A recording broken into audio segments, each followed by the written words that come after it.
Je veux vous saluer dans le beau et précieux nom de notre Seigneur Jésus-Christ. Je vous dis bonjour. Je vous dis bonjour. Soyez les bienvenus dans la maison du Seigneur. Je veux faire un petit clin d'œil à nos écoliers, nos collégiens, nos lycéens et nos étudiants. J'espère que vous avez une bonne entrée et que la grâce du Seigneur puisse nous accompagner tout au long de cette année scolaire. Et comptez sur la grâce de Dieu. C'est ici la journée que l'Éternel a faite, qu'elle soit pour nous un sujet de joie et d'allégresse. Entrez dans ses portes avec les louanges, dans ses parvis avec les cantiques. Célébrez-le, bénissez son nom.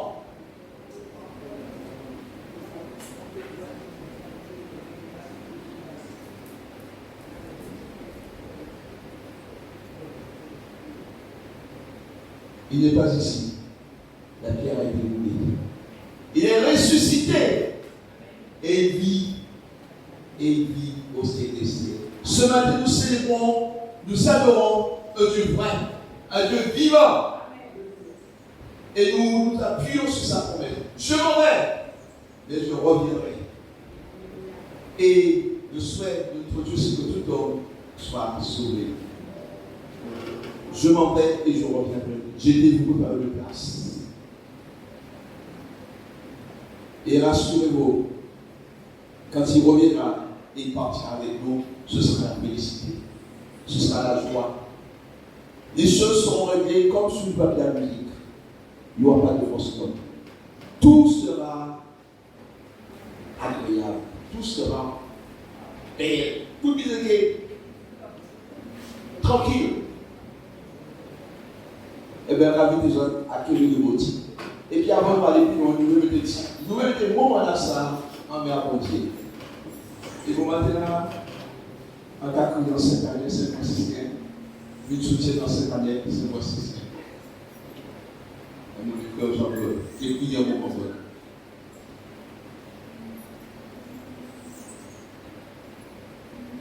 Bien, bonjour, bien-aimés. Que la grâce et la paix de Dieu soient avec vous. Nous prions le Seigneur. Seigneur, nous voulons te donner gloire encore ce matin.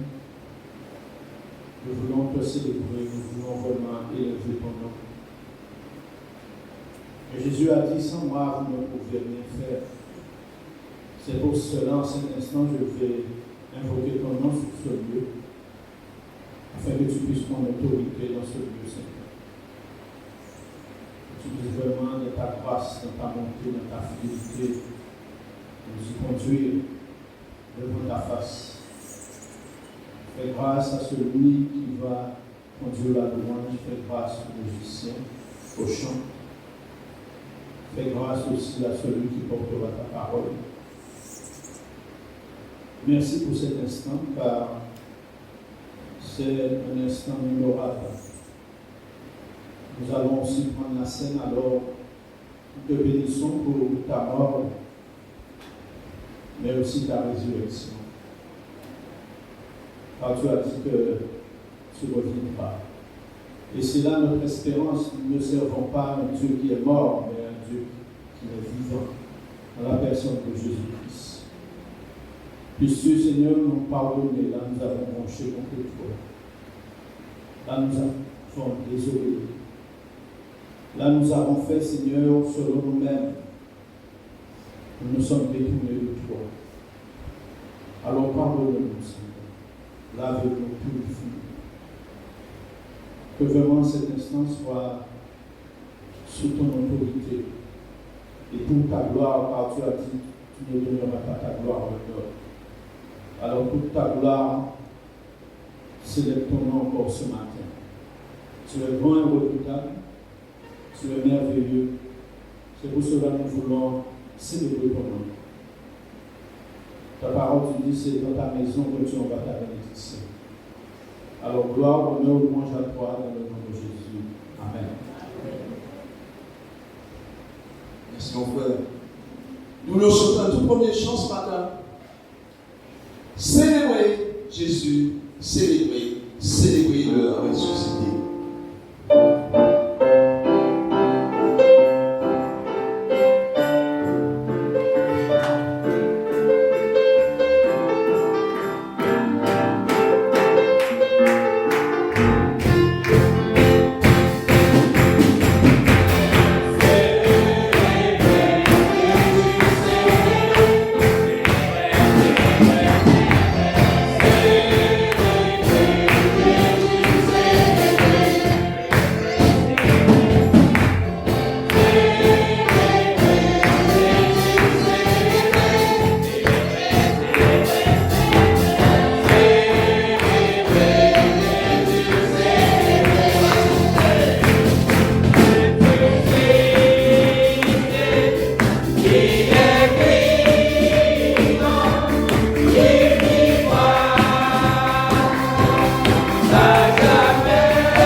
Et si nous célébrons la résurrection du Seigneur, c'est parce qu'il est venu jusqu'à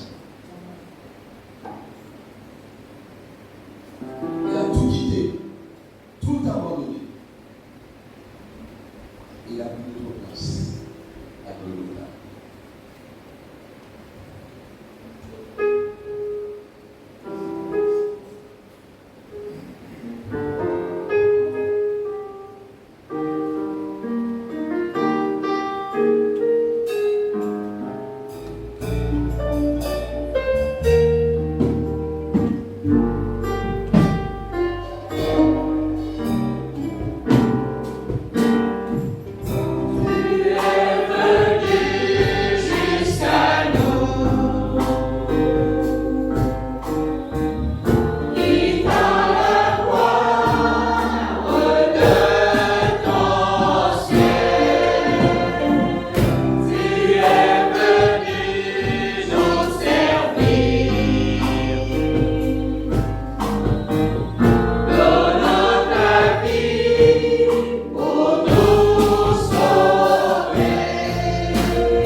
pour quitter son trône de gloire, pour venir jusqu'à nous. Je vais dire autrement, si richesse, si fortune, ici-bas, qui pourrait partager, aussi partager le gain, le bien. Mais notre Dieu, il est un Dieu d'amour. Il a tout accordé pour venir jusqu'à nous. Mourir à la croix, nous sommes sa mère, ressuscité et nous venir à la vie. Il a été une abondance. Israël a témoigné dans un amour incommensurable, amour sublime.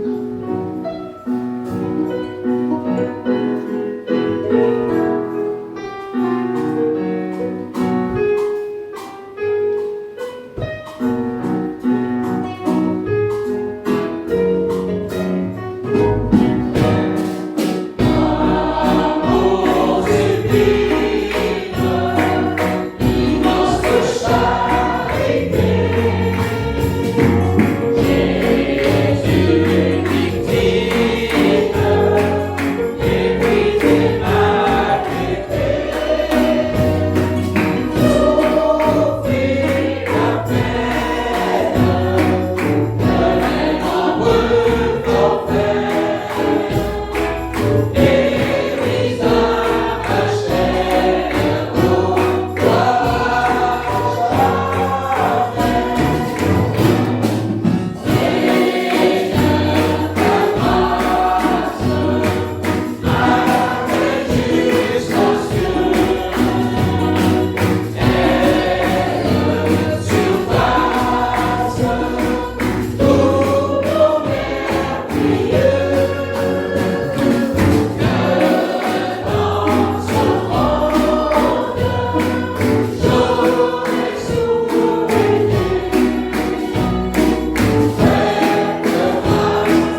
Vous allez chanter, mais est-ce que vous faites attention aux paroles? Hein? Alors, on va mettre le couplet. Et qui c'est qui peut lire le premier couplet pour nous? Amour sublime, immense charité, Jésus victime, méprisé, maltraité. Souffrit la peine de mes nombreux forfaits et brisa ma chaîne, ô gloire à jamais. D'accord. Ça, c'est pour toi, Annette. Amour sublime. Souffrit la peine de mes nombreux forfaits et brisa ma chaîne, ô gloire à jamais. T'es une personne libérée en Jésus-Christ. Alors, tu veux dire quelque chose d'autre? D'accord. Alors, les deux.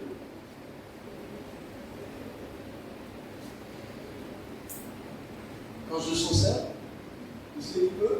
Quand je chancelle sur un sombre chemin, la vie fidèle me saisit par la main. Alors la crainte se dissipe aussitôt, plus d'amère flèche, le regard en moi.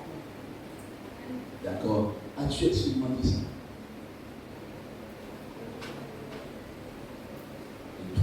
Et dernier couplet. Qui c'est qui se propose? Vas-y.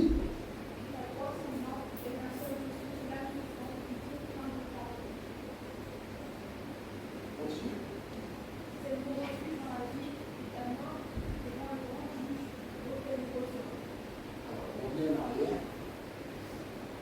Ta croix sanglante, non. Ta croix sanglante est seulement dans son. La main souffrante qui trouve un peu pardon. C'est mon refuge dans la vie et la mort, devant le grand juge auquel je ressors. Alors, tout ce que je peux te dire, c'est que Christ a tout payé pour toi, pour que tu sois libéré. Et ce que Christ attend de toi, c'est que tu saisisses fermement ça. Que Dieu te bénisse. Non, alors, que chanter,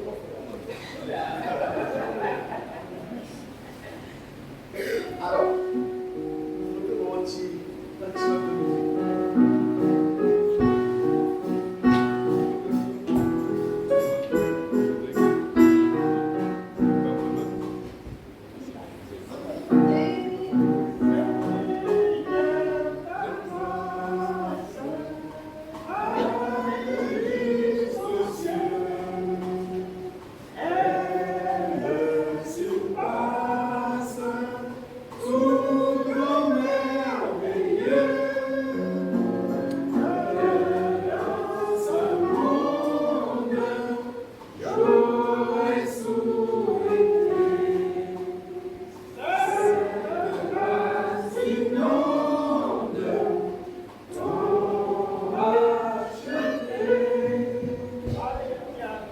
Merci ma soeur.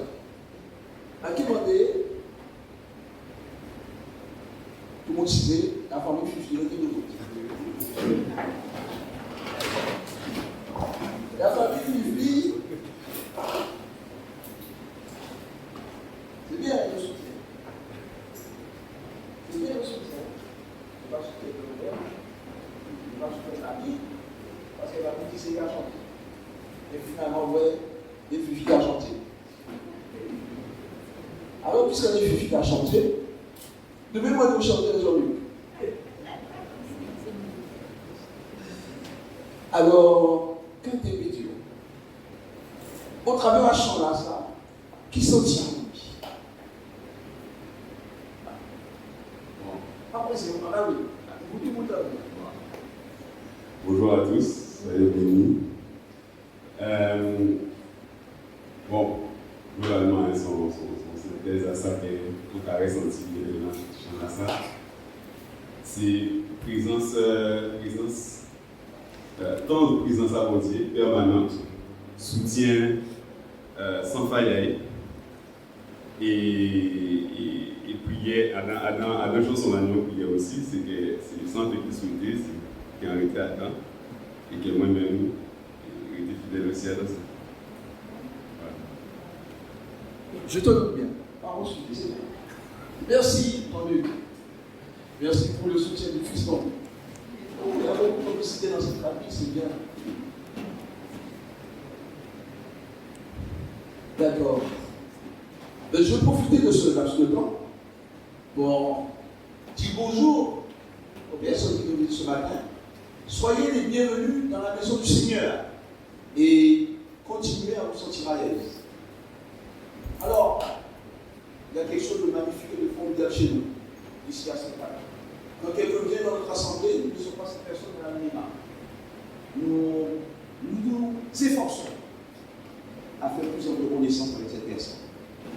Bien sûr, si cette personne le souhaite, cette personne se mettra debout, les personnes qui nous visitent se mettront debout, et nous dirons, il ne faut pas des renseignements généraux, le nom, le prénom, d'où ils viennent et l'objet de leur visite ici ce matin.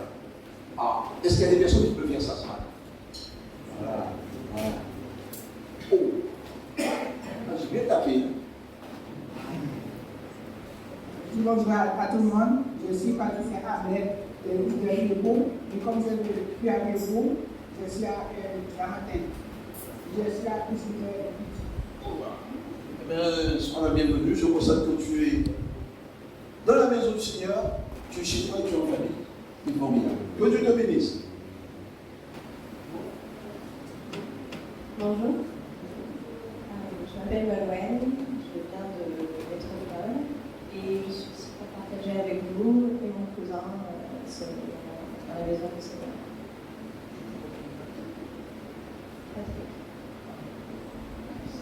Alors, continue à te sentir à l'aise dans la maison du Seigneur. C'est un désir de te compter pour nous inviter ce matin.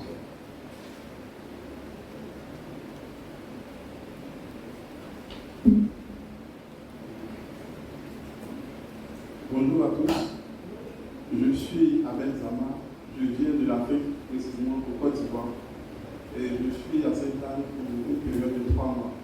Et aujourd'hui, dimanche, j'ai décidé de venir pour faire un culte ici avec vous. Et c'est cela que je fais ce matin. Merci. Que Dieu te bénisse, et puis ça sera un plaisir pour nous de te accueillir dimanche prochain. Tout à l'heure. Oui, bonjour. La petite Julie, je suis venu aujourd'hui. On vient de l'église de Boël, au Lamentin. Bonjour à tous, je suis Rayatan Ouli, je suis de Saint-Paul, je suis de l'église de Boël, et j'étais invité par Sébastien. Merci, mais à tout ce beau monde, soyez les bienvenus. Puisse Dieu vous bénir. Bonjour, je ne vais pas être long, mais j'ai beaucoup de choses à dire. Voilà. Donc, je suis Patrick Ahmed. J'ai grandi, je suis né à l'île de Batin. Je suis un supporter à Vugo. Depuis quelques années, je vis Métropole et je suis trésorier adjoint comptable de l'EPES, l'église protestante évangélique La Source. L'église avec Abbé Isère et Sévulaire, 75, si je ne me trompe pas, ici, 75 innocents. Donc voilà, je suis à double titre, donc les vacances. Et puis en fait, je dois faire ce genre de démarche avec le G, parce qu'en fait, on a un souci par rapport à la chaîne du local. Donc à chaque fois qu'on a une opportunité, là on a une opportunité de match, on devait avoir l'accord de la mairie, et pour l'instant ça n'a pas été accordé à la mairie du FUBA. Donc si j'ai prié, pensé à ma prière. Alors comme on m'a dit quelques fois, il n'y a pas longtemps, tu sais mon frère, nous on fait quelque chose, et Dieu décide d'autre chose. Donc nous c'est vrai, il y a 40 ans qu'on cherche au local, on n'a pas trouvé, on ne sait pas pourquoi. Donc vous pouvez nous soutenir par la prière pour qu'on puisse trouver un local, c'est à vous de Dieu. Voilà. Donc deuxième chose, au niveau familial, donc moi je suis marié, donc la prochaine fois, 30 ans, chaque fois que j'y pense, je me dis, c'est pas très vite. Donc on a 2 enfants, un garçon de 25 ans, un garçon de 20 ans. Et donc je suis là pour quelques jours encore, je parle plus tôt. Et accessoirement, comme m'a dit ma soeur, je suis le cousin de Lydie, de Marie, je vois du monde ici, à Astora, Michiro, diverses personnes. Voilà. Et il y a peut-être 9 je suis pour le mariage de Priscille et Betty en 2008. Voilà, donc je vous remercie de votre accueil et puis que Dieu vous bénisse. Merci. Merci mon frère.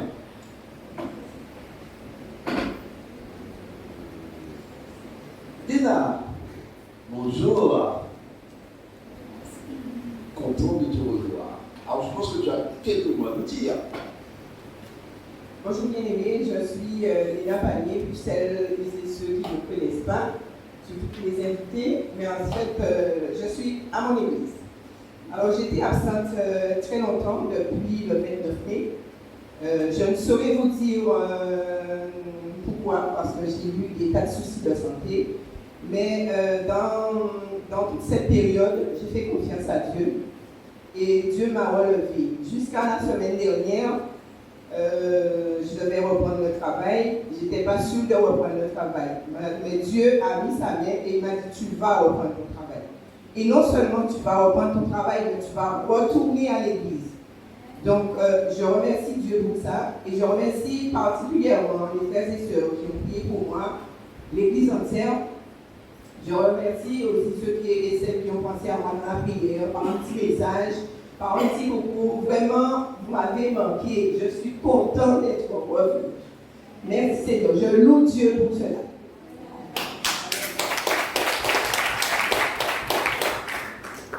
Merci Léna. Notre Dieu est le Dieu rempli de bonté, miséricordieux, et il ne se lasse de nous faire du bien, de nous relever. Là où l'ennemi croit, il va nous laisser chaos, et Dieu nous relève. Parce que notre Dieu, il est vivant, il a triomphé de la mort. Le tombeau est vide. Il a vaincu la mort. Debout.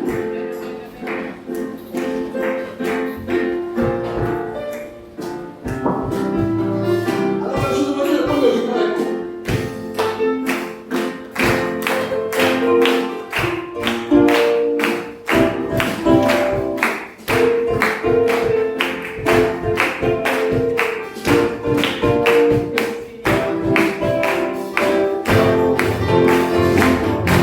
Il est sorti.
capacité.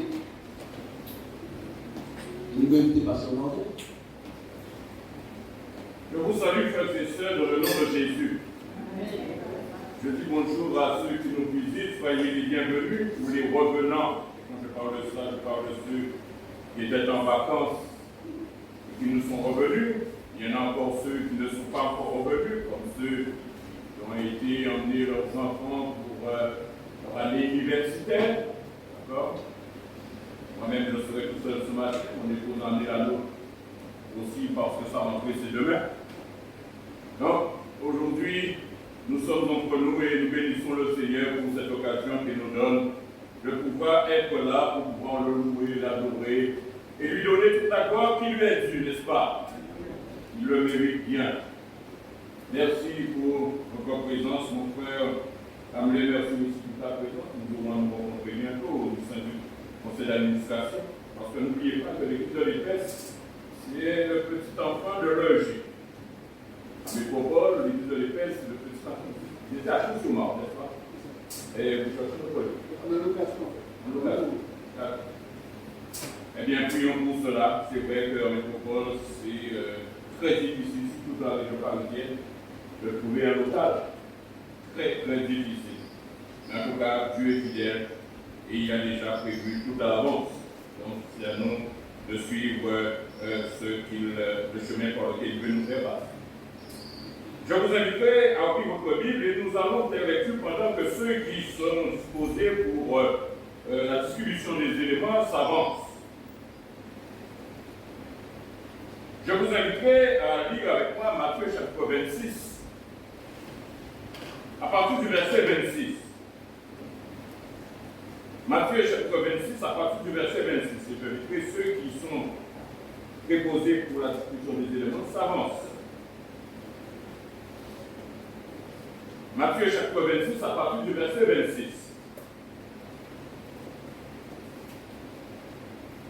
Et tout pendant qu'ils mangeaient, Jésus prit du pain.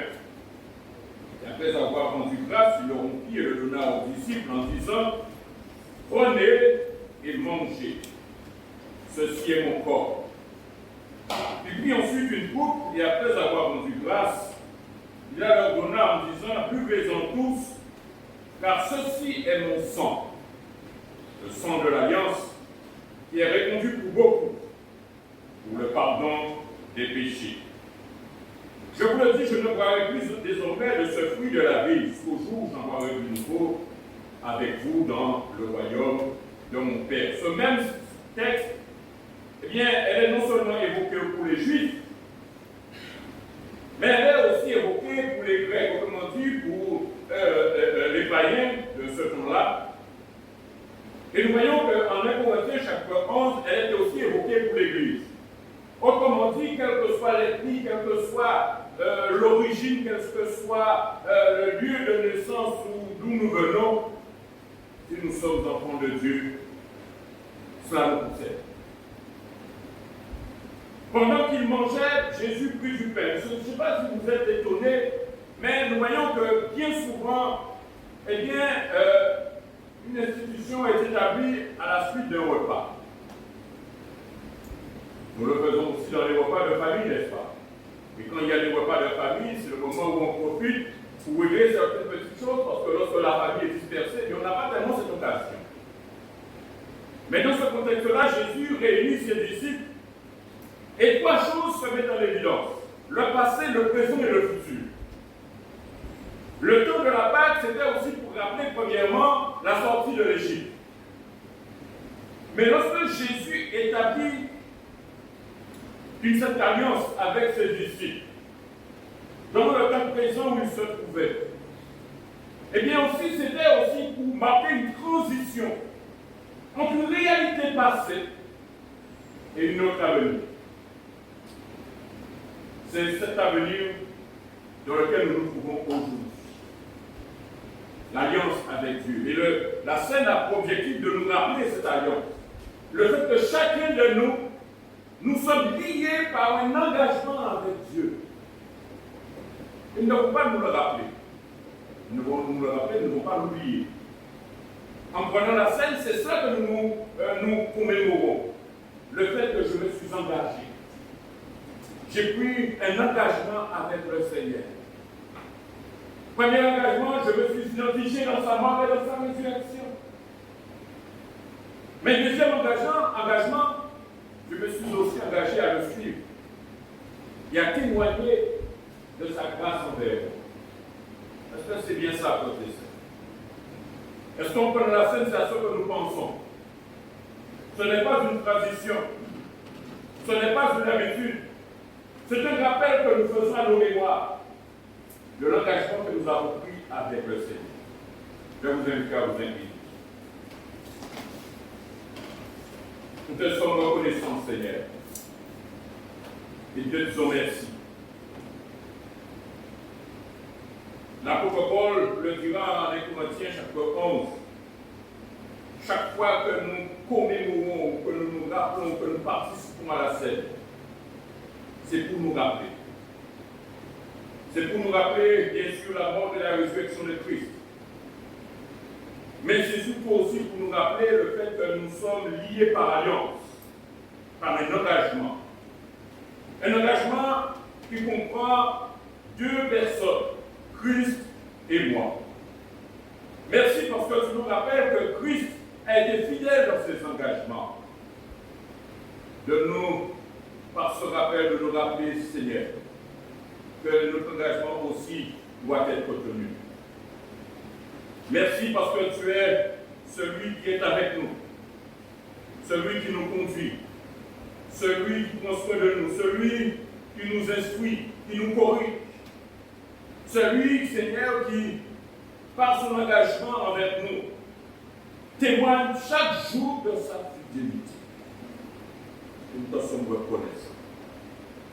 Merci de bénir ces éléments et de permettre encore que nous ne voyons pas seulement ces éléments comme de simples bouts de pain et un peu de jus, mais comme la réalité de notre engagement maintenant et à venir, afin que, Seigneur, nous soyons en parfait accord avec toi-même et que tu sois glorifié en nous, dans le nom de Jésus. Amen. Je demanderai vous pouvez poser et de servir les éléments.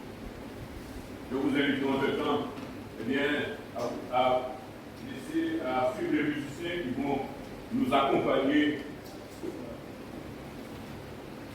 durant ce temps de service.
Si tous ont été servis, je m'en transfère.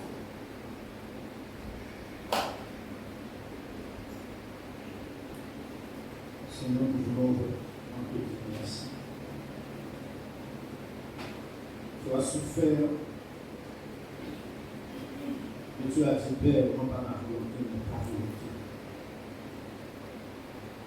Merci pour cette œuvre que tu as faite à la croix.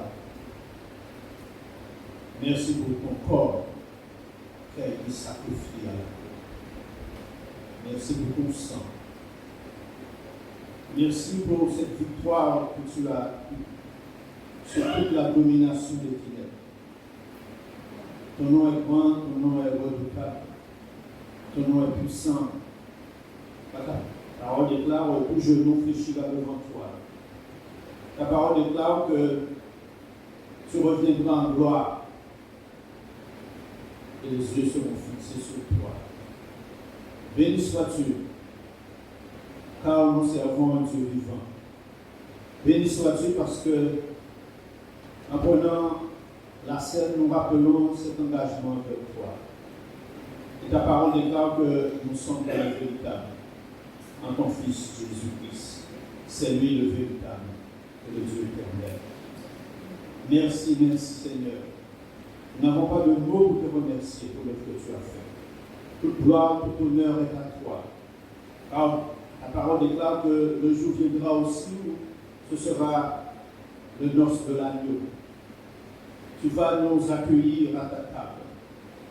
Et ce jour sera grand et glorieux pour tous ceux qui t'ont donné leur vie. Pour ceux où tu es Seigneur, tu es Sauveur.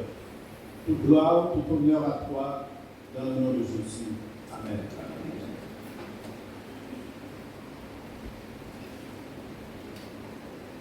Pendant que nos sœurs et nos frères passent pour ramasser les gobelets, je vous inviterai, frères et sœurs, à ouvrir votre Bible avec nous. Nous allons faire lecture en Matthieu chapitre 16.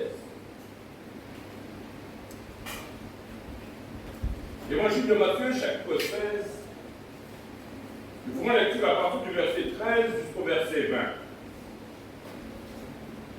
Matthieu chapitre 16, à partir du verset 13 jusqu'au verset 20. Il nous a dit, Jésus est arrivé dans le territoire de Césarée de Philippe. Demanda à ses disciples, qui dit-on que je suis, moi, le Fils de l'homme? Répondirent les uns disent, tu es Jean-Baptiste. Les autres, Élie, les autres, Jérémie, ou l'un des prophètes. Et vous, leur dit-il, qui dites-vous que je suis? Simon-Pierre répondit, tu es le Christ, le Fils du Dieu vivant. Jésus, reprenant la parole, lui dit, tu es heureux, Simon, fils de Jonas. Car ce ne sont pas la chair et le sang qui t'ont révélé cela, mais c'est mon Père qui est dans les cieux. Et moi je te dis que tu es pierre, et que sur cette pierre, je bâtirai mon église. Et que les portes du séjour des morts ne prévaudront point contre elle. Je te donnerai les clés du royaume des cieux. Ce que tu liras sur la terre sera lié dans les cieux. Et ce que tu délieras sur la terre sera délié dans les cieux. Le verset 20. Alors il recommanda aux disciples de ne dire à personne qu'il était le Christ. Amen. Que le Seigneur bénisse sa parole. Frères et sœurs, ce passage de l'évangile selon Matthieu est particulièrement important pour nous. Il nous invite bien sûr à nous poser un certain nombre de questions. Mais plus particulièrement, ce matin, c'est à deux questions. Deux questions importantes que je vous invite à répondre. La première de ces questions est celle-ci. Avons-nous reçu une révélation spéciale de Dieu de qui est Jésus? Ou bien est-ce que nous disons le connaître par rapport à ce que les autres disent de lui, ou bien par rapport à ce que nous avons lu le concernant? Première question.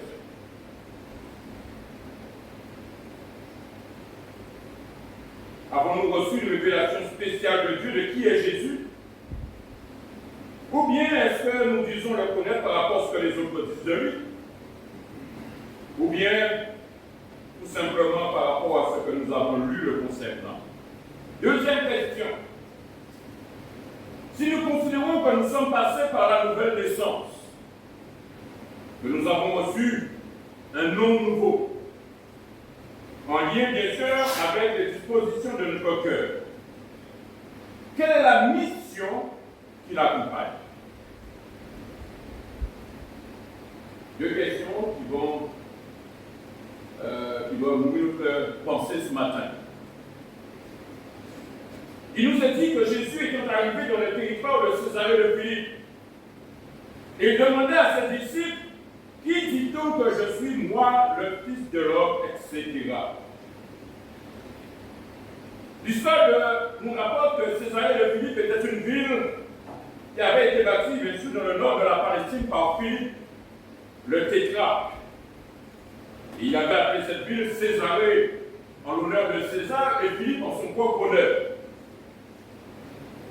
Philippe aussi, peut-être pour ceux qui ne le savent pas, était l'un des fils d'Hérode, Hérode le Grand. Vous vous rappelez de ce roi cruel qui, par peur de voir Jésus monter sur le trône, avait dépêché ses mercenaires pour tuer tous les enfants de moins de 2 ans, en espérant bien sûr que Jésus se trouvait parmi les personnes qui ont été tuées.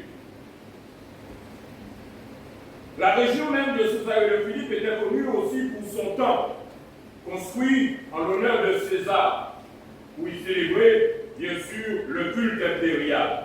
En ce temps-là, eh bien, les empereurs étaient adorés comme des dieux. Et on leur élevait des temples dans les recoins de l'Empire où le peuple était appelé, bien sûr, à lui offrir l'adoration. Mais nous voyons qu'après la construction de la ville de Césarée, les habitants avaient aussi érigé un autre temple, en l'honneur de Dieu grec, le Dieu Pan, P-A-N, une créature mi-homme, mi-bouc, qui était connue comme étant une divinité de la nature et bien sûr le protecteur des bergers et des troupeaux. Frères et sœurs, nous pouvons nous demander pourquoi Jésus a quitté la Galilée et la Judée pour se rendre aux frontières de la terre promise parmi les païens avec ses disciples. Mais on doit aussi reculer.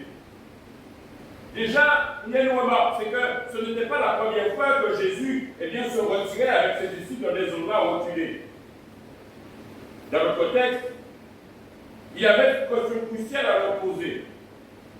Et pour cela, il avait besoin de les éloigner de toute la cacophonie, de toute l'ambiance que suscitait sa présence, de toutes les interférences, de toutes les influences que leur envoyaient bien sûr leurs compatriotes. Et dans ce contexte, il avait à leur poser une question capitale, une question qui engagerait leur foi, une question aussi qui engagerait leur engagement à venir avec lui. Cette question, elle nous est posée au verset 13. Que disent les gens au sujet du Fils de l'homme? Qui était-il d'après eux? Aujourd'hui encore, lorsqu'on demande qui est Jésus pour vous, la réponse varie selon les confessions auxquelles on s'identifie.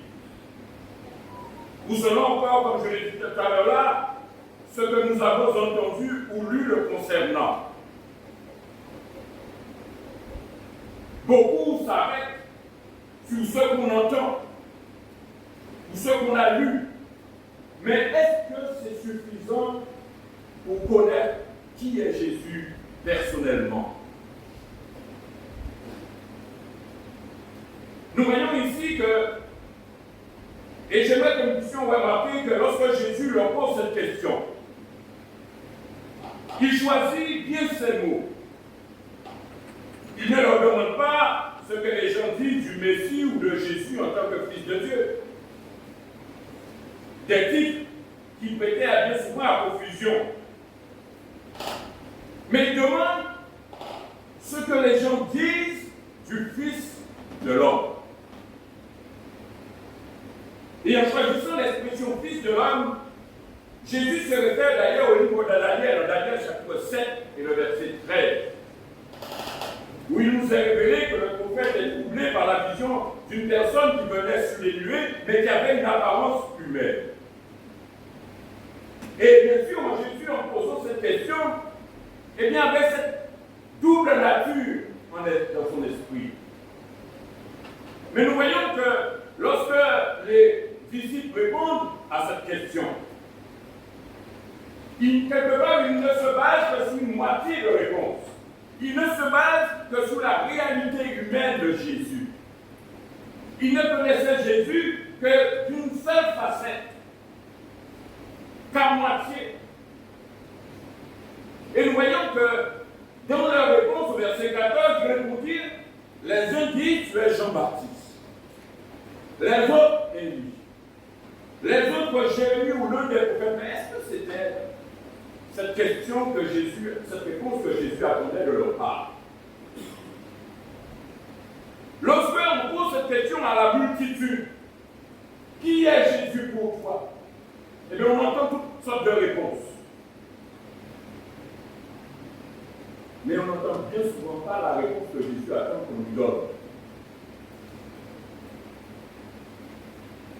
J'aimerais que nous fassions remarquer que répondre à une question aussi importante en faisant des comparaisons, en donnant des réponses évasives, des réponses approximatives,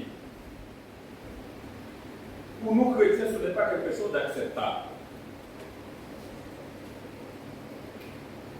Les disciples se sont contentés de rapporter ce que les gens pensaient. Autrement dit, qu'un prophète était apparu parmi le peuple. Un prophète puissant en œuvre, en parole devant Dieu et devant les hommes. Luc chapitre 24, verset 19. Pour d'autres, mais il n'était qu'un rabbin, un prédicateur galiléen. Bref, il représentait ce qu'on avait l'habitude de voir. Il n'y avait rien de spécial. Pourtant, nous comprenons bien que lorsque Jésus pose cette question,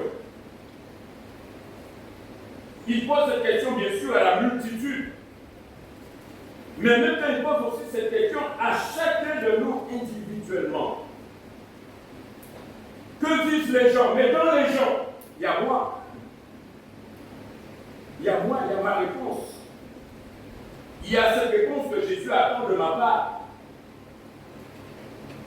Et nous voyons qu'on a l'impression que chacun répond ou tous répondent, mais comme si l'écho des réponses était coïncidaire et comme s'ils avaient enregistré la réponse comme étant la seule réponse à donner.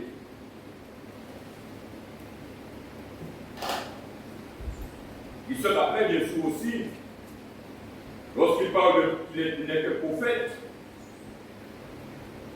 ils vous ont mis tout simplement ce qui a été aussi en lien avec la situation du peuple.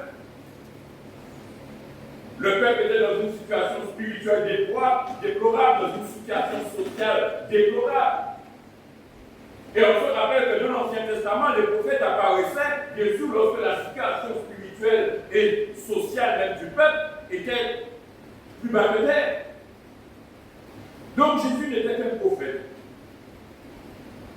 Il était rangé dans la lignée des hommes de Dieu que Dieu avait envoyés, eh bien, pour rappeler les paroles de Dieu.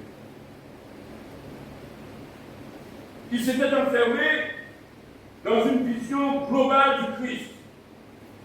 Parce que tout simplement, ce qu'ils avaient entendu de Christ, eh bien, au fur et à mesure que le temps passant, eh bien, avait été dilué. Il leur avait été enseigné une sorte de compréhension du Christ qui n'était pas en lien avec la réalité. Ils attendaient le second David, un guerrier, quelqu'un qui allait les délivrer du joug romain et rétablir bien sûr le royaume terrestre d'Israël. Mais le problème, c'est que Jésus s'est distingué différemment. Au contraire, au lieu d'encourager à la violence, il a appris à ses auditeurs à aimer leur ennemi, à faire du bien à ceux qui les maudissent, à bénir ceux qui les maltraitent et les haïssent, à prier pour ceux qui les calomnient, qui les maltraitent, les persécutent. Oui, mais entre ce que eux ils attendaient et ce que Jésus les rapporte, il n'y a pas de coïncidence pour eux. Ce qui leur avait été rapporté, c'est que le Messie viendrait, mais il serait un second David. Et on se rappelle que David a été un homme, bien sûr de femme, mais surtout aussi, il a été aussi un homme d'action. Un homme qui a entrepris de délivrer Israël de toutes les hordes de guerriers extérieurs qui venaient les assujettir, les tyranniser. Et donc, dans le contexte romain, les Romains étaient là et ils attendaient que le Messie vienne et bien aussi les délivre. Or, Jésus n'est pas venu dans ce sens. Il est venu avec des belles paroles. N'est-ce pas? Aimez vos ennemis. Bénissez ceux qui vous maudissent. Faites du bien à ceux qui vous haïssent. Priez pour ceux qui vous maltraitent et vous persécutent. Dans d'autres circonstances, il avait même repoussé les tentatives du peuple qui visait à le faire roi. Et a plutôt enseigné que son royaume n'était pas de ce monde.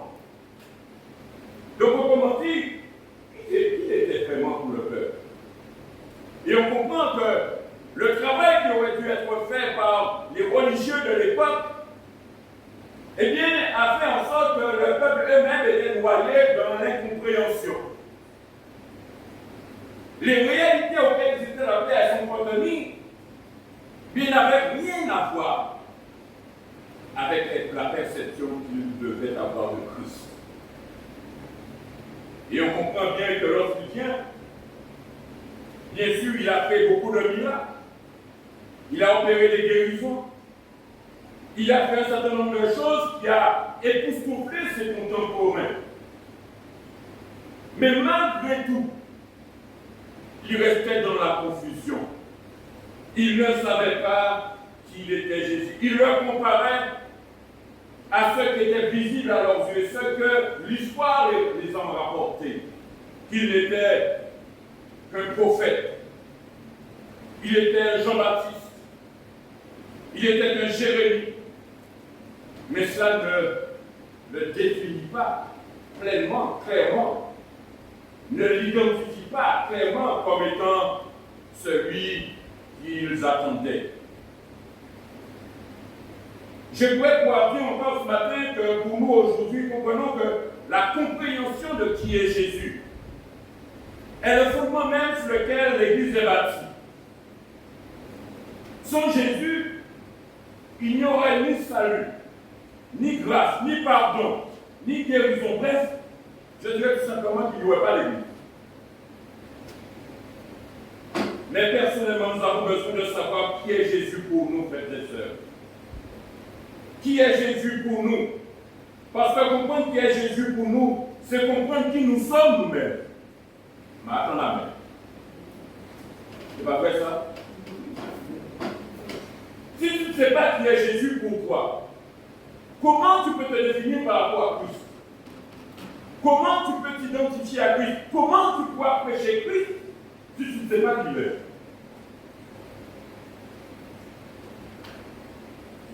Comment pourrions-nous nous définir par rapport à une personne? C'est un peu étonnant. Tu sais qui est ton père, qui est ta mère. Mais tu essaies d'imaginer pour que te demander qui est ton père et qui est ta mère et que tu hésites à dire qui est ton père et qui est ta mère. Sinon, ça paraît pas bizarre, n'est-ce pas? Toi-même, tu seras dans la confusion. On se rappelle qu'il y a des enfants qui sont nés sous X. Bien sûr, ils grandissent peut-être au fond de leur foyer. Mais ils sont toujours à la recherche de leur identité. Ils sont toujours à la recherche de qui ils sont. Et comment nous-mêmes, qui sommes nés de Dieu, qui nous disons enfants de Dieu, nous ne savons pas même pas qui est le Père. comment pourrions-nous nous développer en tant que chrétiens, en tant qu'enfants de Dieu, si nous n'avons pas cette connaissance de qui nous sommes et qui est notre Père pour nous? Il y a certains qui, malheureusement, souffrent du regard extérieur que les autres projettent sur eux. Et bien souvent, c'est ce regard qui définit leur identité. D'autres souffrent à cause de paroles négatives prononcées, notamment durant leur enfance.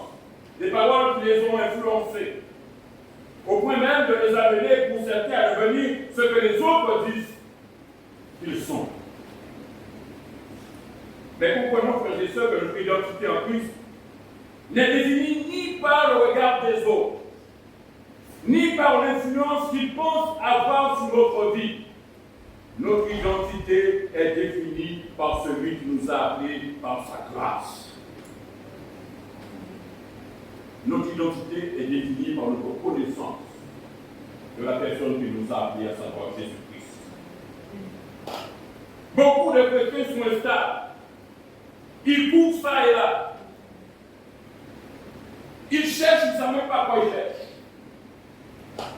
Parce que moi je dis toujours que lorsque tu sais où tu vas, tu n'es pas hésitant sur la route d'avant. Lorsque tu sais qui tu es, tu n'es pas influencé par les autres. Tu sais qui tu es. Tu es bien positionné dans tes bottes.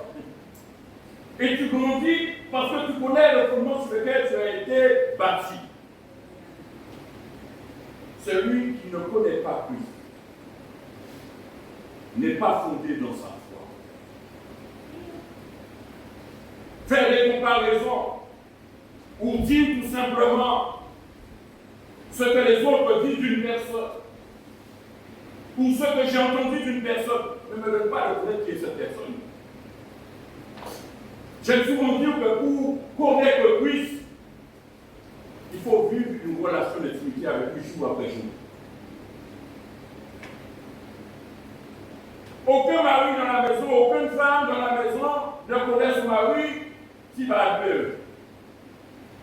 Avec le temps, ils apprennent à se connaître. Moi, ça m'a toujours étonné.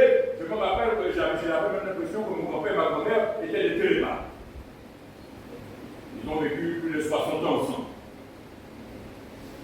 Et j'ai l'impression de fois, j'étais avec mon grand-père, je voyais mon grand-père, ma grand-mère, et je la voyais partir ou revenir comme si elle savait ce que mon grand-père l'avait dit. Et là, tu ne sais pas si tu as fait ça. Après, tu réfléchis à ça, tu te dis, mais attends. Mais tu comprends que lorsque tu as vécu avec quelqu'un, tu connais cette personne. Comment pouvons-nous dire que nous connaissons Christ? Comment pouvons-nous dire que nous sommes fondés en Christ sans connaître qui est Christ? C'est d'ailleurs la question que Jésus retournera aux disciples à partir du verset 15. Et vous, leur dit-il, qui dites-vous que je suis? Parce qu'on peut poser cette question à la foule. Que disent les gens me concernant? Et on peut avoir toutes sortes de questions de réponses.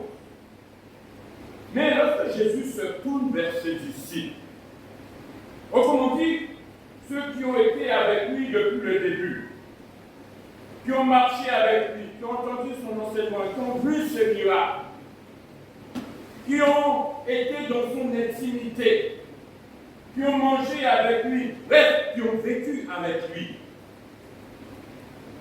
Jésus se tourne vers ses disciples et leur pose cette question. Et vous? Verset 15. Qui dites-vous que je suis? Jésus, lui, sait qui il est. Il n'y a pas de confusion en lui. Lui, il n'a aucun doute sur son identité. Mais savons-nous réellement, nous, qui il est? J'aimerais pouvoir dire que si pour beaucoup son identité reste confuse, il ne doit pas être le cas pour ses disciples. C'est pourquoi je leur redirai, il se tourne vers ses disciples pour leur poser cette simple question. Vous, qui dites-vous que je suis? Qui dis-tu que je suis? Nous avons accepté Jésus dans notre vie, n'est-ce pas? Nous avons fait la paix avec Dieu. Pour certains ont 1 an, 5 ans, 10 ans, 15 ans, 20 ans, 40 ans de conversion. Et je veux croire que plus le temps passe, plus on est capable de dire, d'exprimer qui est Jésus pour toi. Du moins, ça devrait être le cas. Parce que j'ai beaucoup entendu j'ai beaucoup vu des citations dans le regard, dans le comportement de personnes qui se disent chrétiens. Qui est Jésus pour toi? Ben, j'ai plus l'impression que la réponse était comme la question qui a été posée à la foule. Ben, c'est un prophète, mais c'est pas ce qu'il dit. Qui dis-tu? Qui je suis pour toi personnellement? C'est à cette question que nous avons besoin de répondre. Comprenons qu'au travers de cette question, c'est maintenant à chacun de nous que Jésus s'adresse. L'apôtre Jean dira en Jean chapitre 4, le verset 2. Reconnaissez à ceci l'Esprit de Dieu. Tout esprit qui confesse Jésus-Christ venu en chair est de Dieu. Il dira plus loin en Jean chapitre 5, verset 1er. Quiconque croit que Jésus est le Christ est né de Dieu. Tu crois que Jésus est né de Dieu, qu'il est le Christ, le Messie.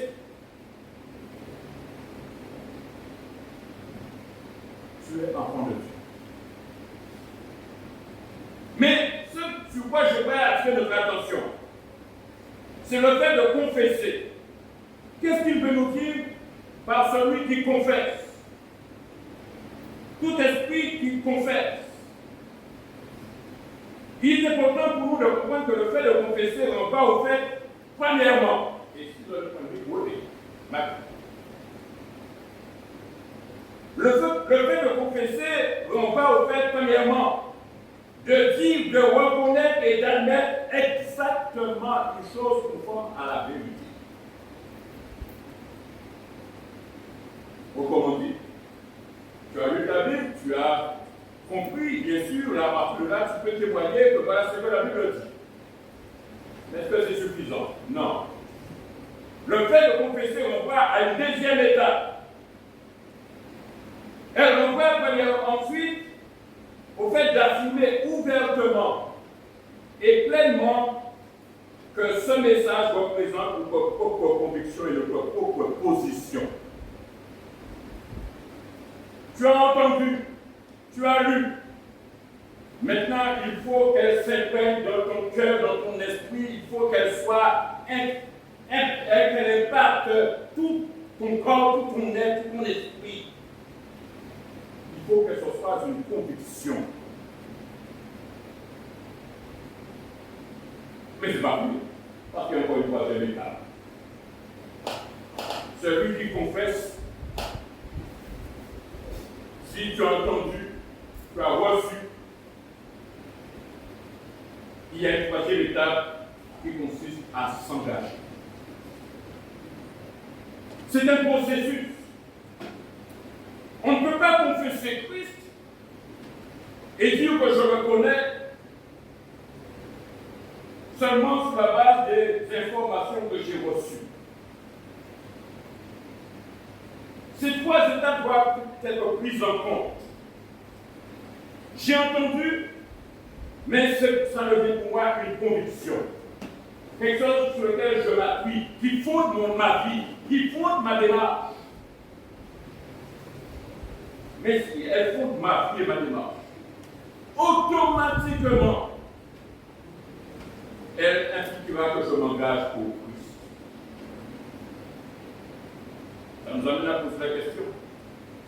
Combien nous sommes à confesser Christ? Parlez de notre Seigneur. Réfléchis. C'est beau de dire que je confesse Christ, que je suis en Christ. Mais quand on voit que toutes ces réalités ne concordent pas, ou bien qu'on s'arrête seulement au fait de ce qu'on a lu ou ce qu'on a entendu, on n'ira pas bien loin. On sera plutôt distant de Christ. Oui, c'est quelqu'un que j'ai entendu parler. Oui, j'ai entendu le pasteur ou l'ancien ou le prédicateur en parler. Voilà ce qu'il a dit.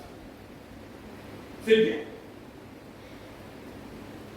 Mais il faut que la parole de Dieu fonde ton cœur. Il faut que la parole de Dieu impacte ton cœur. La Bible met en évidence cette image que lorsque la semence tombe dans la bonne terre, elle produit du fruit. Et si elle produit du fruit, ou l'arbre grandit, elle va produire du fruit, et bien tout le monde sera au bénéfice de cet arbre et de ses fruits. Pouvons-nous dire aujourd'hui que le monde dans lequel nous vivons est au bénéfice du témoignage de Christ dans notre vie?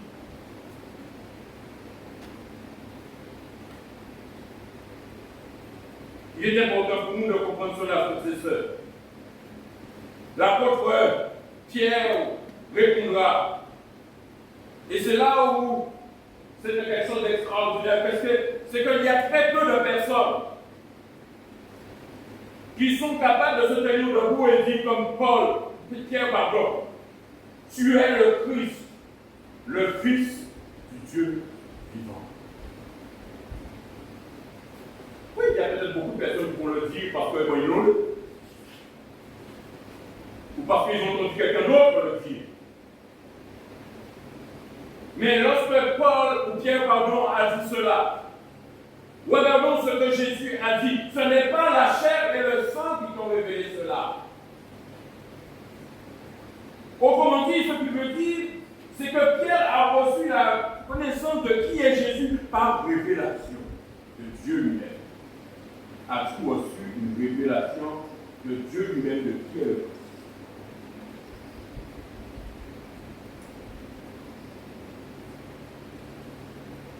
La confession de Pierre est tout à fait différente de tout ce que les disciples ont rapporté de ce que disent les autres. La confession de Pierre ne provenait pas d'un élan d'émotion par suite d'un grand miracle. Nous voyons quelle était la réponse simplement d'un cœur réceptif à la révélation de Dieu. J'aime pouvoir rappeler que ceux qui suivent Jésus de loin ne perçoivent pas grand-chose de lui. Ils ne perçoivent pas grand-chose de sa personne. Ils ne perçoivent pas grand-chose de sa mission. Elles ne peuvent le décrire qu'à partir de leur expérience, ou au travers, bien sûr, des figures du passé. De ceux qui ont accompli leur mission et qui aujourd'hui sont morts. Comme je l'ai déjà dit, nous avons accès à plein d'informations sur Jésus. Mais beaucoup se trompent sur l'essentiel. Ils se trompent sur qui est Jésus pour eux. Qui est Jésus pour eux personnellement? La réponse de Simon, lui, dépasse. Nous le comprenons bien, la réponse qu'a donnée la foule. Parce que tout simplement, Pierre a saisi la nouveauté de Jésus. Il est décrit sans user d'image. Pour lui, il n'est pas un homme du passé, ni même le continuateur de Jean le Baptiste. Il est le Fils du Dieu vivant, du Dieu de la vie. Pierre est ouvert à la grâce qui émane de ce Messie, de ce Christ. Il peut affirmer sans hésitation: tu es le Christ, le Messie. Parce que le terme Christ et Messie, c'est la même chose. Tu es le Christ, le Fils du Dieu vivant. Et nous voyons qu'au verset 17, il nous a dit que Jésus, reprenant la parole, lui dit: tu es heureux fils de Jonas. Car ce ne sont pas la chair et le sang qui t'ont révélé cela, mais c'est mon Père qui est dans les cieux. Ce n'est pas la chair et le sang. Nous rappelons que la chair et le sang désignent l'homme naturel. Autrement dit, tu n'es pas revenu un bon matin et tu t'es dit, tiens, Jésus, c'est le Fils de Dieu. Là. Non. Pierre n'aurait jamais pu affirmer que Jésus était le Messie. Personne ne peut y arriver seul. Personne ne peut y arriver seul. Il ne peut y arriver par raisonnement ou force de logique à cette conclusion. Pierre avait besoin d'une révélation de Dieu de qui est Jésus. Et je veux croire, frères et sœurs, et je continue à croire que lorsque le Seigneur Jésus nous appelle, ce n'est pas le fruit de notre imagination. Ce n'est pas le fruit du hasard. Notre réponse est la réponse à une révélation de Dieu. De qui? Et la personne qui nous appelle à suivre. Et je le répète, si tu ne sais pas qui est Christ pour toi, tu ne seras jamais stable dans ta foi. Tu ne seras jamais stable dans ton engagement. Tu ne seras jamais stable dans le témoignage à l'homme. Tu ne seras jamais fidèle à l'Église. Pourquoi tu ne tout partout? Et on voit beaucoup de chrétiens qui courent. Je ne sais pas quoi ils cherchent. Ils savent peut-être à trouver quelque chose qui va peut-être les rassurer un chemin. Mais je ne sais pas comme ça que ça marche. Je ne crois pas que ce soit comme ça que ça marche. Ou du moins, ce n'est pas aussi que la Bible met en évidence comment fonctionne cela. C'est toujours par une révélation de Dieu qu'on peut témoigner qui est Jésus pour nous. C'est toujours par cette expérience spéciale. Dieu s'est révélé à Israël dans l'Ancien Testament. Et tout le peuple l'a vu. Ça ne les a pas empêchés pour autant de se détourner de Dieu.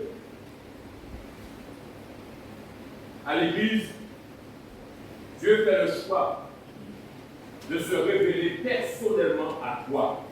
À toi, à toi. Dieu te dispose, Dieu te prépare, afin que cette révélation de lui-même, lorsqu'elle intervient, tu ne peux pas le manquer. Et la réponse à cette révélation, parfois, peut être au milieu de bien des combats. Mais cette révélation, lorsqu'on l'a, on ne peut pas y résister. On ne peut pas y résister. Mais plus que cela, lorsque cette révélation nous est donnée, c'est le feu, n'est-ce pas? On est bouillant. Bien souvent, c'est ce qui arrive lorsque un jeune converti arrive et on a l'impression qu'il est capable de déraciner l'arbre à main nue. Tellement il se sent fort, tellement il se sent puissant, n'est-ce pas? Et on oublie qu'on a besoin d'entretenir cette femme. Parce que cette femme-là, si tu ne l'entretiens pas, elle ne va pas jouer. On va se laisser tout simplement glisser sur une certaine religiosité, avec l'idée que, et voilà, on est chrétien. L'apôtre Paul même pouvait dire, parce qu'on pouvait voir l'apôtre Pierre et dire, bon, peut-être que Pierre aurait été illettré. Et il a aussi cette révélation. Mais je vais même pouvoir dire aussi que lorsque nous lisons Galates chapitre 1er, versets 11 à 17, l'apôtre Paul dira, lui-même, je vous déclare, frère, que l'évangile qui a été annoncé par moi n'est pas de l'homme. Il dira, je ne l'ai ni reçu, ni appris de l'homme, mais par une révélation de Jésus-Christ. Dans ce même texte, il dira que c'est à lui que Dieu s'est révélé à lui par son Fils. Et Paul était un homme instruit. Autrement dit, La révélation de Dieu n'est pas réservée à certaines personnes en particulier. Elle n'est pas réservée à des personnes instruites ou des personnes positionnées dans la société. La révélation de Dieu peut être accordée à tous et à toutes.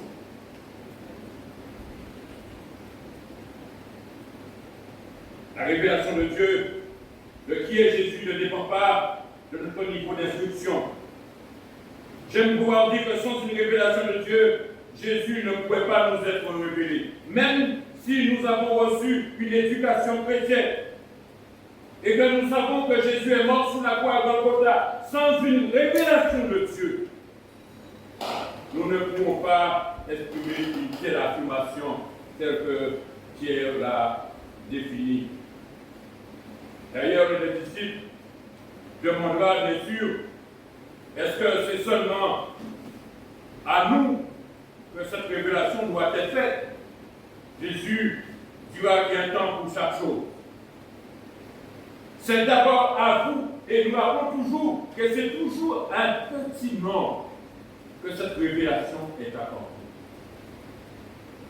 C'est toujours un petit nombre. J'aime bien souvent faire cette comparaison entre l'Ancien Testament et le Nouveau Testament, où Dieu a parlé à son peuple. Vous vous rappelez l'Exode 19. Dieu dit à Moïse, rassemble le peuple. Et il lui donne des instructions pour les préparer à la révélation de Dieu. Et bien sûr, lorsque le moment est venu, Dieu s'est révélé à son peuple. Mais dans le Nouveau Testament, et à l'Église particulièrement, Dieu fait le choix de se révéler à chaque individu personnellement.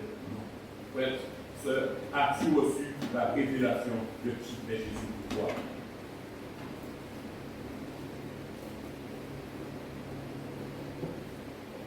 À partir du verset 18 à sa déclaration, Jésus donne à Pierre, par la suite de sa déclaration, d'entrer dans une nouvelle ère. Il fait de Pierre un homme nouveau. Et il commencera par changer son nom. De Simon, il s'appellera Céphas, Pierre. Autrement dit, nous voyons bien ici que ce n'est pas nouveau. Abraham a été appelé Abraham. Jacob a été appelé Israël. Mais à chaque fois que Dieu donne un nom nouveau, c'est change d'identité. Ce n'est plus une identité naturelle, humaine. Là, tu rentres dans une identité spirituelle. Dieu t'accorde un nom nouveau. Là, c'est possible pour se poser la question, mais c'est quoi mon nom? Mais je ne vais pas dire qu'un enfant, lorsqu'il naît, il a reçu un nom par ses parents, il est inscrit à l'état civil. Mais quand il est bébé, est-ce que vous pensez que c'est son nom? Au fur et à mesure qu'il grandit, il prend possession de son nom, n'est-ce pas? Vous comprenez ce que je veux dire? Ce qui veut dire que si tu as grandi, si ta relation avec Christ est profonde et continuelle, elle est permanente, tu es censé prendre possession de ton nom. Je dirais, si tu n'as pas encore possession, c'est quand tu es encore immature, tu as besoin de continuer à grandir. Il est important pour nous de comprendre que ce nom nouveau, de même que nous avons reçu un nom de nos parents à notre naissance, lorsque nous naissons d'en haut, Dieu nous donne aussi un nom nouveau. Et plus nous allons grandir dans la maturité, dans la connaissance de Jésus-Christ, de qui est Jésus pour nous, plus nous allons prendre possession de notre nom. Plus notre nom va devenir clair pour nous. Ça demande, je dirais, c'est un processus dans lequel nous sommes appelés à nous engager, afin que notre nom nous soit révélé. Mais ça prend du temps. Ça demande de l'énergie, ça demande de la persévérance. Mais ce n'est pas tout. Parce qu'il est important pour nous de comprendre que ce qui est dit après, il lui est dit, Jésus lui dira, tu es Pierre. Et sur cette bâtirai mon église et que les portes du séjour des morts ne prévaudront point contre elle. Bien sûr, le mot église désigne ici l'ensemble des croyants de tous les temps. Autrement dit, il est question ici de l'église universelle.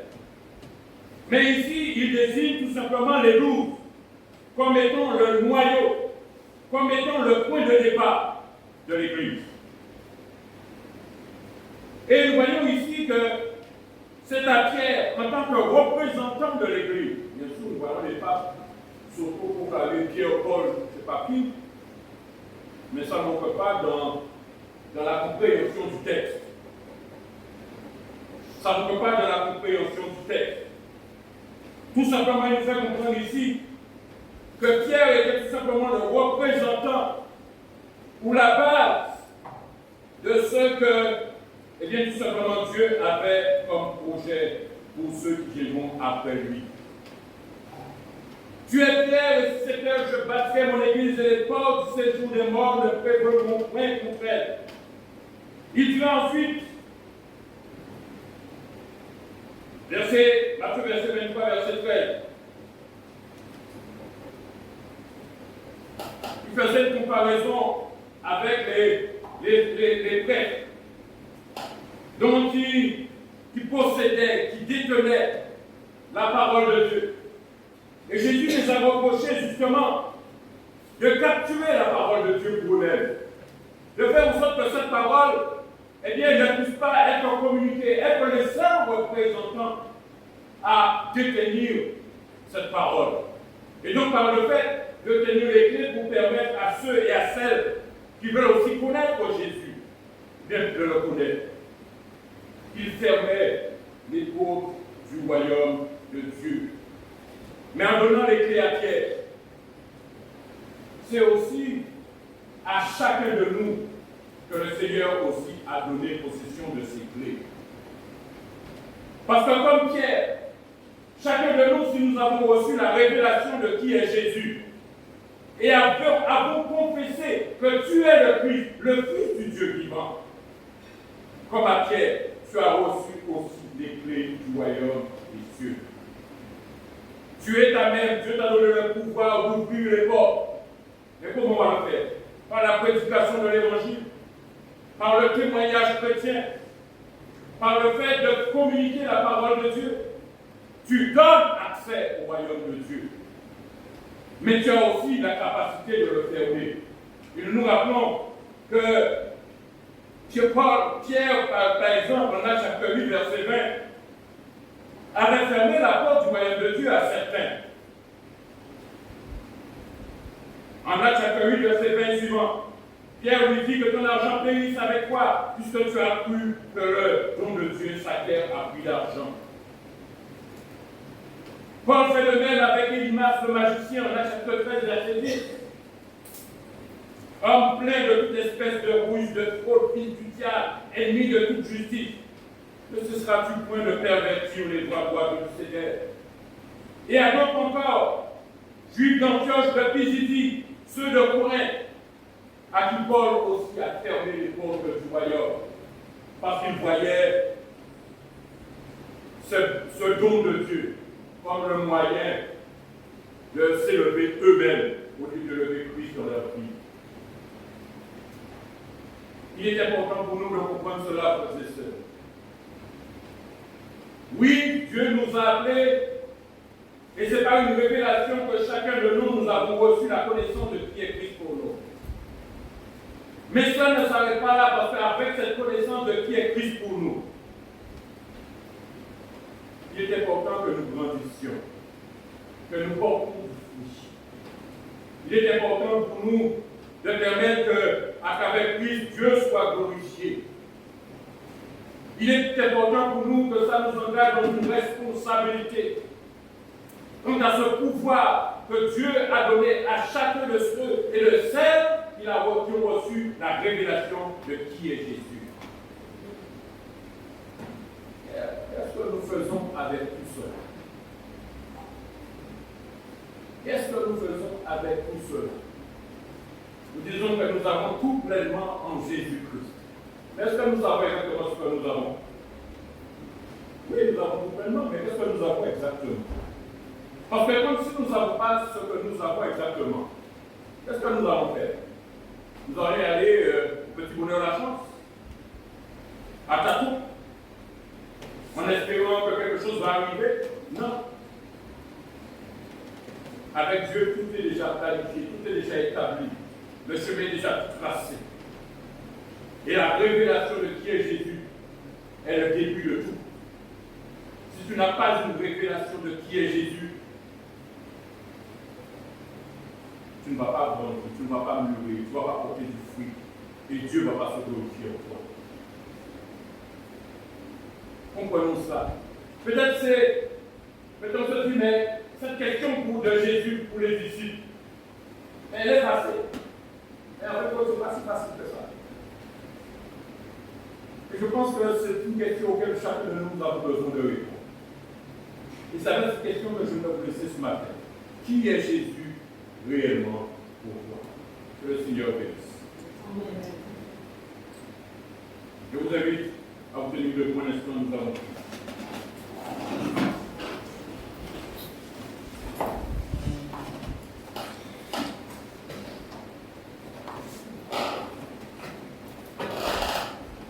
Seigneur, je veux te remercier pour ta parole.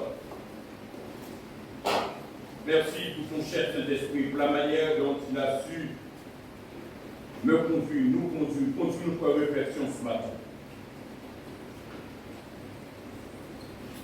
Seigneur, tu n'es plus un jour à te révéler à nous. Qu'avons-nous fait de cette révélation? Qu'avons-nous fait de cette connaissance que nous avons reçue de toi? Pardon si nous avons manqué dans ce sens, où nous nous sommes assis, nous nous sommes laissés aller, nous ne sommes pas fondés, nous ne sommes pas construits par rapport à cette connaissance que nous avons reçue. Nous n'avons pas apporté du fruit dans lequel tu voulais te glorifier. Ton Église n'a peut-être pas connu aussi la croissance auquel tu le destinais. Parce que nous sommes restés simplement avec cette révélation. Nous n'avons pas confessé. Et nous avons vu tout le sens de la signification même du fait de confesser. Seigneur, ce matin, tu nous parles. Et je prie que ta parole ne puisse pas rester lettre morte, mais qu'elle produise l'effet escompté, l'effet que tu attends. Et que chacun de nous individuellement, nous puissions nous positionner clairement par rapport à la révélation que tu nous as donnée de ton Fils. Je nous remets entre tes mains pour cela.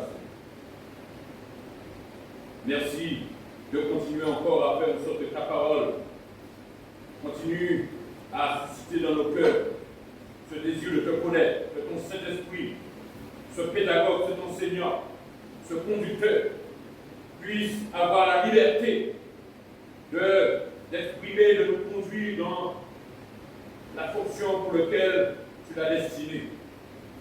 Et qu'elle permette que ta parole puisse être fondée en nous. Et que les actes, les engagements que tu attends de nous, eh bien, elles soient manifestes pour que tu sois glorifié. Merci parce que tu nous as appelés individuellement. Et chacun de nous, nous sommes responsables devant toi. Donne-nous de comprendre cette réalité. Merci encore parce que tu ne cesses de nous parler, tu ne cesses de manifester ta patience envers nous. Et nous comptons sur toi afin que, Seigneur, la révélation de qui tu es puisse nous fonder dans notre engagement et dans notre profonde connaissance de toi. À toi soit toute la gloire. Dans le nom de Jésus, je t'ai prié. Amen. Je vais vous asseoir un instant.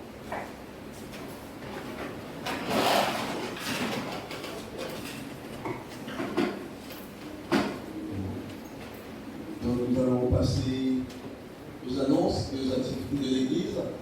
Je demanderai à la sœur Marceline de venir pour ça. Bonjour à tout le monde. Donc ce matin, nous allons commencer par les anniversaires, comme d'habitude. Et ça sera Floris Desjens qui sera à l'honneur parce qu'elle est le 31 août.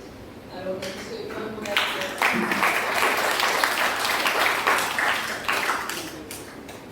Les activités de l'Église. Donc, la rencontre de prière du mercredi 7 sera dirigée par Michael Soliman. L'entretien des locaux samedi par le groupe Site Antoinette, Le Bon Marie-Laure et Sainte-Ville Samuel. La direction du culte de dimanche 11 se fera par le frère Jean-Albert Pulit et la prédication sera assurée par l'ancien Jean-Claude. Alors, un premier courrier, une première annonce, information. Le conseil a le plaisir de vous informer que le culte commencera à 9h30 pour se terminer à 12h à partir du dimanche 9 octobre 2022 avec la reprise des classes dominicales pour les enfants et les adultes. Concernant l'école dominicale des enfants, nous portons à la connaissance des parents qu'il y aura une pré-rentrée le dimanche 25 septembre prochain. Et le dimanche 9 octobre, l'enseignement sera porté par les frères Fred Samchar et Harry Soliman. Les thèmes vous seront communiqués ultérieurement. Il y aura aussi une rencontre du conseil presbytéral le vendredi 16 septembre 2022 à 18h au temps. Une annonce concernant la rencontre des hommes. Les collèges des anciens, les églises de Sainte-Anne et de Saint-François ont le plaisir d'inviter tous les hommes à une pré-rentrée le samedi 24 septembre 2022 à 16h à l'église évangélique de Sainte-Anne et de Saint-Luc pour tous. L'objet, discuter ensemble de l'importance de la rencontre des hommes, définir les projets spirituels, loisirs, sociaux, etc. et définir aussi la fréquence des rencontres. Alors, une autre annonce, le conseil presbytéral et le collège des anciens de l'église évangélique de Sainte-Anne invite ses membres baptisés à une assemblée générale extraordinaire le samedi 1er octobre 2022 à 15h30 ici. Le thème « Libérons la parole ». Cette rencontre aura pour but de vous donner la parole concernant les sujets liés à l'Église. Vous aurez aussi la liberté de proposer des solutions et les moyens d'y parvenir. Vous recevrez en temps utile votre convocation et la présence de tous est souhaitée. Concernant l'évangélisation, dans le cadre de la reprise de nos activités et en vue de préparer les défis liés à nos projets d'évangélisation, le conseil presbytéral, le collège des anciens de l'église de Sainte-Anne et de Saint-François se font un réel plaisir de vous inviter à 6 sessions de formation avec le frère Maurice Sitchard. Les thèmes qui seront abordés sont les suivants: le fardeau des âmes, l'élément rédempteur, l'œuvre du Saint-Esprit dans l'évangélisation, comment donner son témoignage efficacement, l'apologétique, c'est-à-dire comment aborder une personne, et les principales raisons d'évangéliser. Matthieu 28, 19, 20, il dit: allez, faites de toutes les nations les disciples, les baptisant au nom du Père, du Fils, du Saint-Esprit, et enseignez-leur à observer tout ce que je vous ai prescrit. Et voici, je suis avec vous tous les jours jusqu'à la fin du monde. Les dates seront le vendredi 7 et le samedi 8 octobre 2022, le vendredi 14 et samedi 15 octobre, et le vendredi 21 et samedi 22 octobre, de 18h30 à 20h. Le lieu sera ici à l'église évangélique de Sainte-Anne, et cette annonce concerne tous les membres de l'église.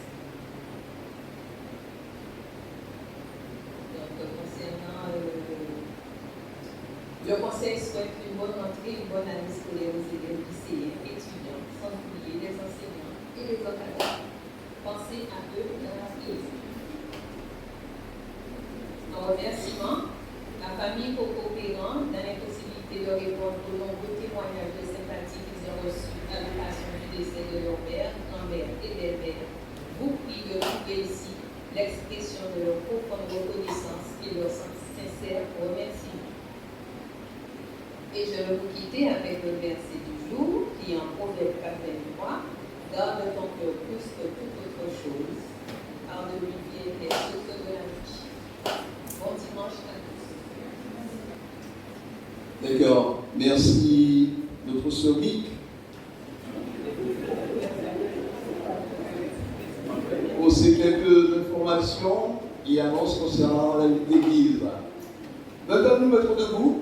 Nous serons arrivés à son terme. Donc, je vais vous renvoyer avec quelques mots de bénédiction qui se situent en nombre, où il est dit que l'Éternel te bénisse, te garde, que l'Éternel fasse briller sa face sur toi et t'accorde sa grâce. Que l'Éternel lève sa face vers toi et te donne la paix. Soyez bénis. Je vous souhaite une bonne entrée sous le regard du Seigneur et une très bonne semaine à tout un chacun, surtout à nos scolaires et à nos étudiants et aux enseignants, parce que la tâche ne sera pas facile. Mais avec Dieu, nous allons faire des exploits. Bonne rentrée.